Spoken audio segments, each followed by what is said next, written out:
I'm Marcellus, Wiley. He's Emmanuel, Acho, and it is Super Bowl week. And it is here in Los Angeles. So let's get right to it. We're 6 days away from the Rams, Bengals, and the quarterback battle between Matthew Stafford and Joe Burrow.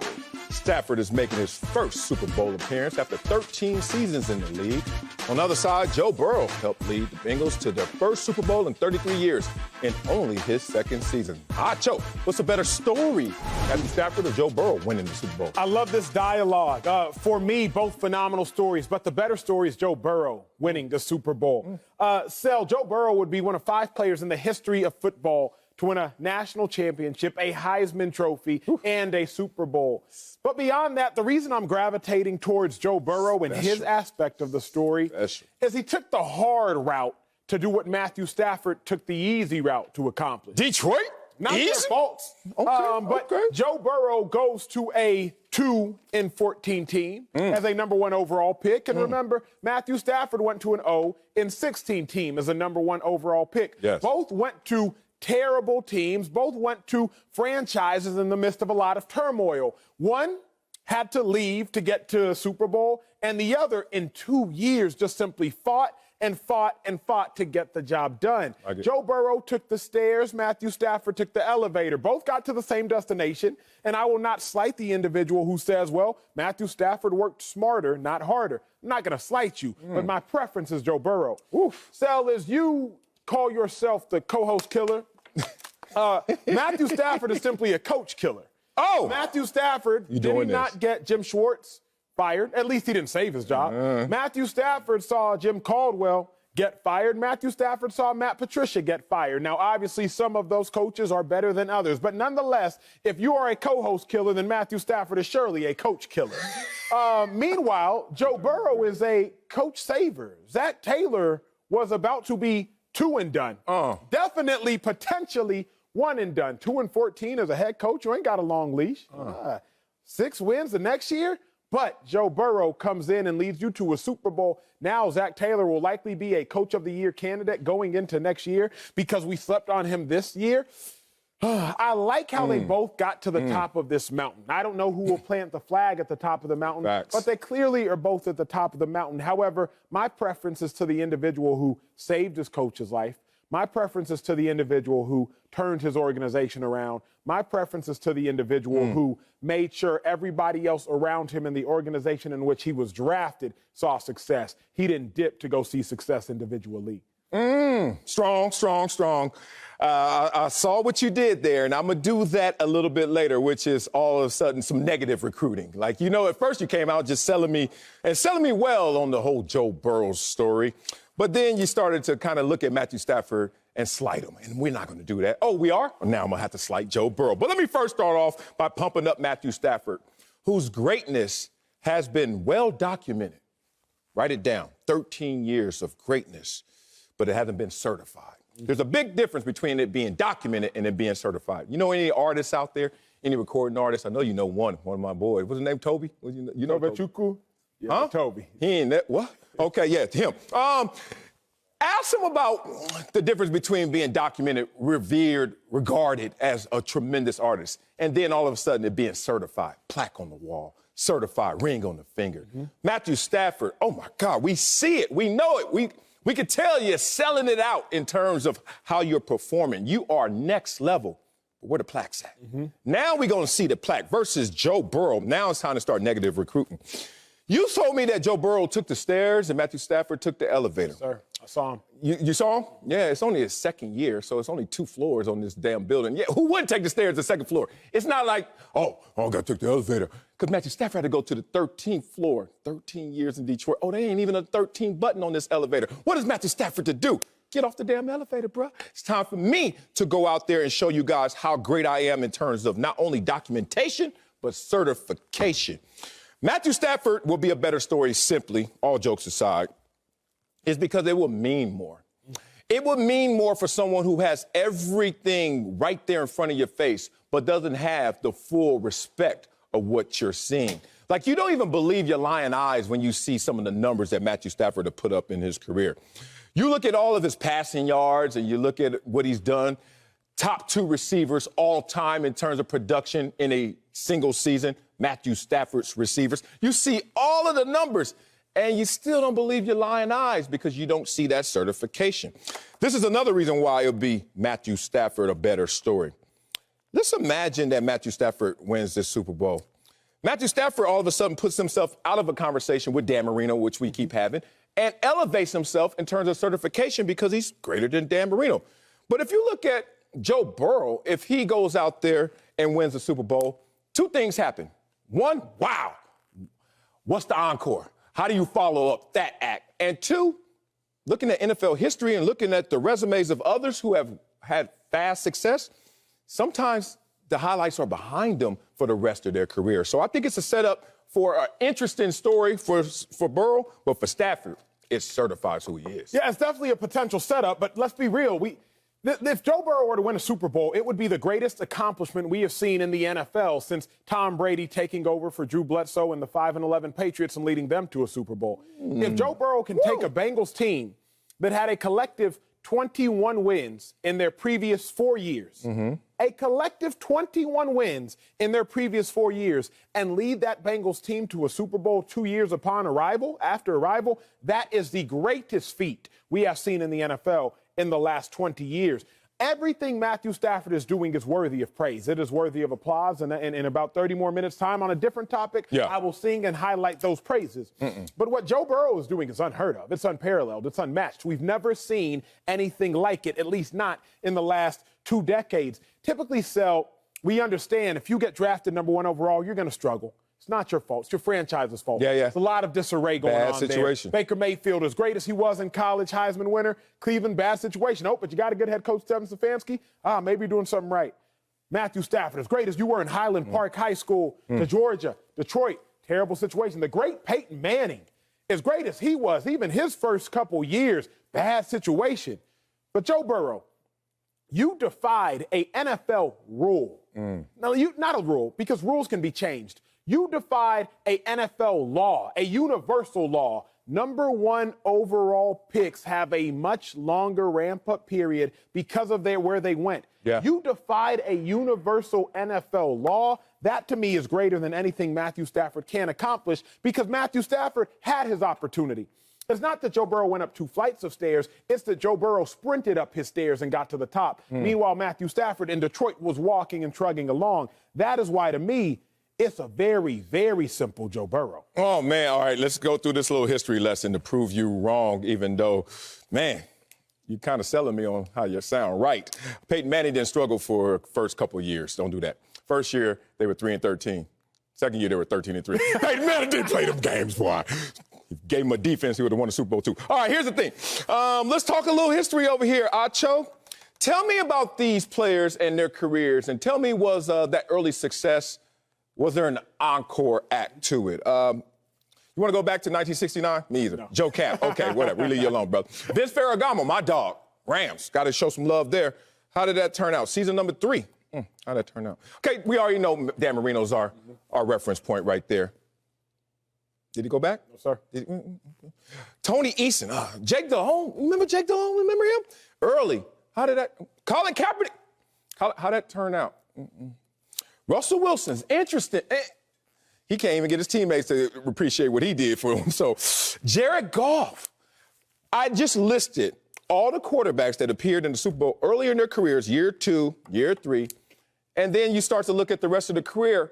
And I don't want to say that it was a bad career. I just want to say that they certainly either plateaued or regressed in terms of team accomplishment after that early success. Flip it, though. Let's juxtapose that to quarterbacks that win it later in their careers, right? How did it turn out for Rich Gannon? You remember Rich Gannon, the machine? All of a sudden, he got all the roses, all the love that he deserved for all the years before because of that same championship. What about Steve Young? Interesting. Remember Steve Young sitting there? I finally got the monkey off my back. Steve Young was sitting there waiting for his moment and his opportunity. To me, in complexion, when someone already has the body of work in front of them, but all they need is that stamp of approval, that stamp that justifies all of those great numbers we see, that's a greater story than the guys who start off fast and then most of them don't even finish strong. But this has a little bit of that Giannis, Kevin Durant feel. Ooh. A little bit of that feel in the aspect of Kevin Durant had to leave Oklahoma City, drafted by Seattle. He had to leave to go join forces with Golden State, a team that was already made, a made man, if you will, to go join forces with a Warriors team that was already in NBA championships, just for Kevin Durant to win a championship. Now, albeit Kevin Durant showed up and, as you would say, instantly became the best player. In my mind, Steph Curry was still the greatest, but I am partial and am not too proud to admit that. So Kevin Durant had to leave and join a team that was already built and could have won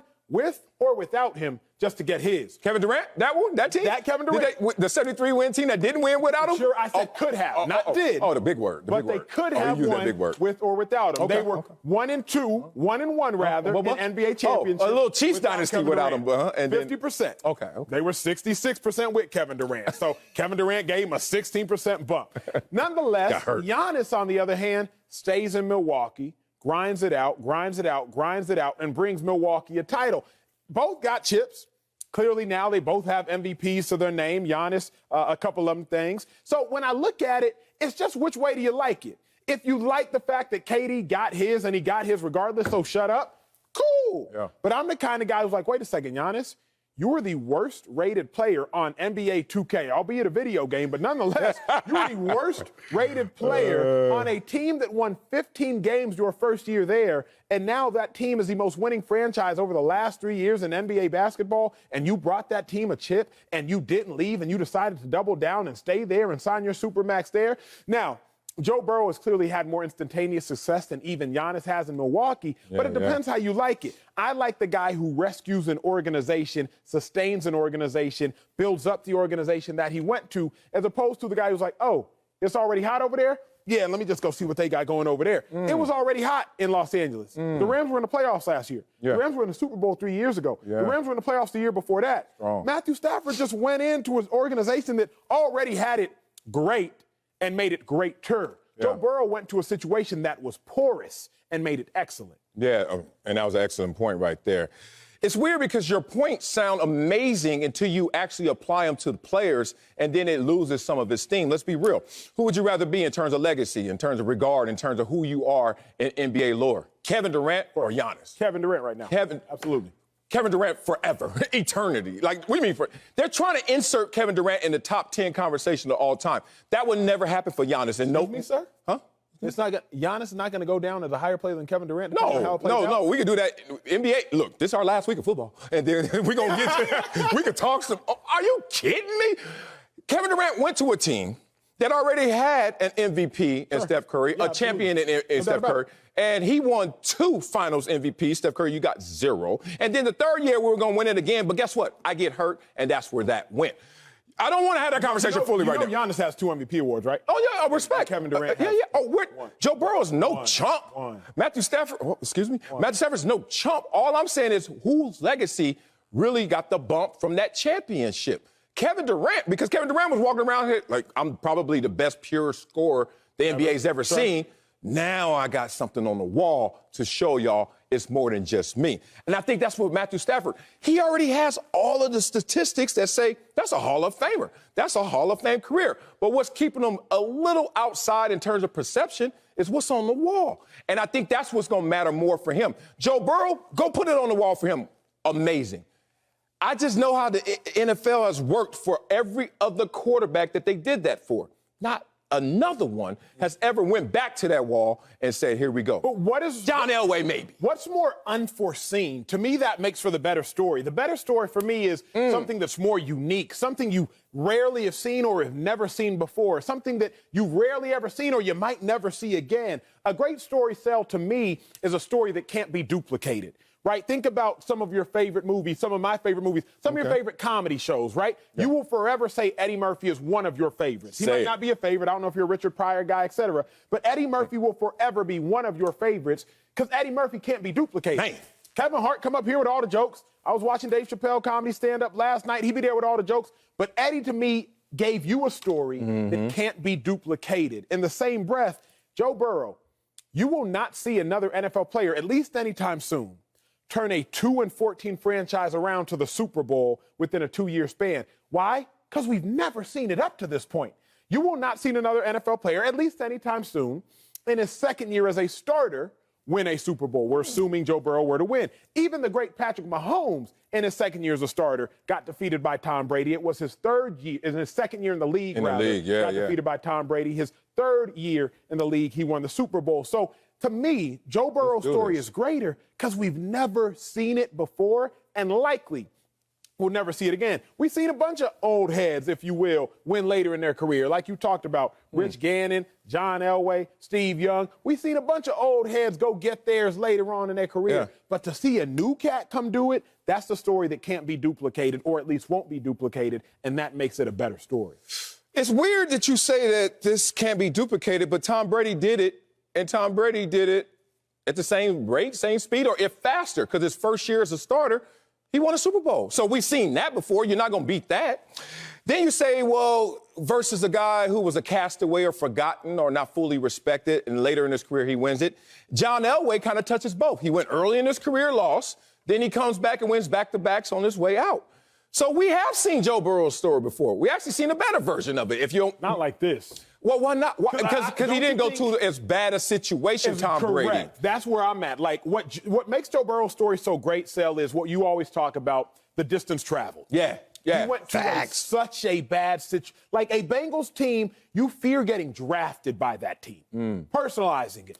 When I got drafted 2012, I went to the Cleveland Browns. I got that call from that Ohio number. First off, didn't recognize it. Second off, didn't know where Ohio was on the map. Third off, I was like, yo, I got to go to the Browns. I'm thrilled I'm drafted, but I'm still like, I got to go to the Browns. This team hasn't won in God knows how long. Now I actually know they hadn't won since 2002, been to the playoffs. They hadn't won a playoff game since 94. So I'm sitting here like with a little bit of trepidation, understanding, one, I'm just a linebacker, was just a sixth-round pick. I can only affect the franchise that much, but like, I got to go here.